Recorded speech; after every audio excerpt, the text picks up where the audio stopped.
সকাল বন্ধুরা, কে কেমন আছো? আশা করি সবাই ভালো আছো, সুস্থ আছো। চলে এলাম একটি নতুন আবার ব্লগে। কোথায় দাঁড়িয়ে আছি তোমরা দেখে অবশ্য বুঝতে পারছো আমি কোথায় দাঁড়িয়ে আছি। এই দেখো, রান্না চাপিয়ে দিয়েছি।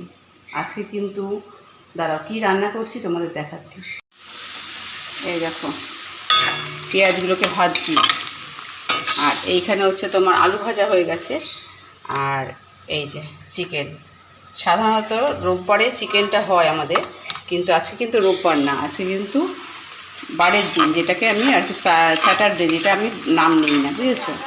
এই জন্য আজকে চিকেন রান্না করব। ছেলে বলল যে আজকে চিকেন খাবে, কালকে রোববার, কালকে করবো না চিকেনটা, আজকে করে ফেলছি। আর এই দেখো অ্যাঞ্জেলের অবস্থা দেখো, ঘুমাচ্ছে। ও কালকে রাতেও কিছু খায়নি, ওকে এখন একটা ওষুধ খাই দিলাম, গ্যাসের ওষুধ। ও মাঝে মধ্যে ওর গ্যাস হয়ে যায়, ফল খাবে, এটা ওটা খাবে, এর জন্য। চলো রান্নাটা করে নিই, পরে আবার আসছি।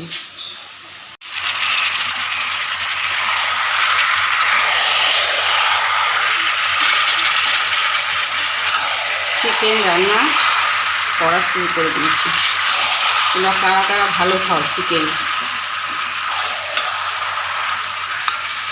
এইদিকে রান্না করছি আর এইদিকে টিফিন করছি, লাড্ডু আর রুটি।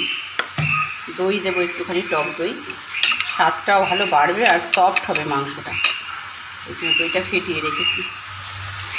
আর এখানে হচ্ছে এই যে গরম জল, আমি মাংসতে না গরম জলটাই দিই, গরম করে রেখেছি।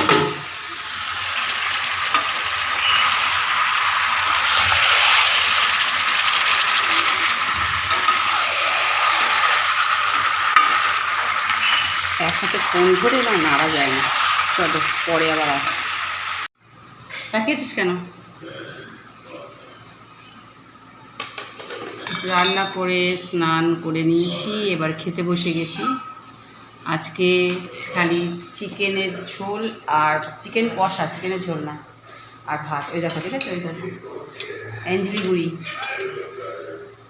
খেয়েছে, কিন্তু কিন্তু যে মাংস যেহেতু আমরা খেতে বসছি, গন্ধ পাচ্ছে। দেখো, খেয়েছিস তো? এই যে ভাত বাড়া হয়ে গেছে, আর এই যে চিকেন কষা, আজকে ঝোল হয়নি। আর এই হচ্ছে চাটনি, চাটনি। এই যে মা বসেছে, আমি বসে যাচ্ছি খেতে। চলো পরে আবার দেখা হচ্ছে, তোমাদের সাথে খাবারটা খেয়ে নিই।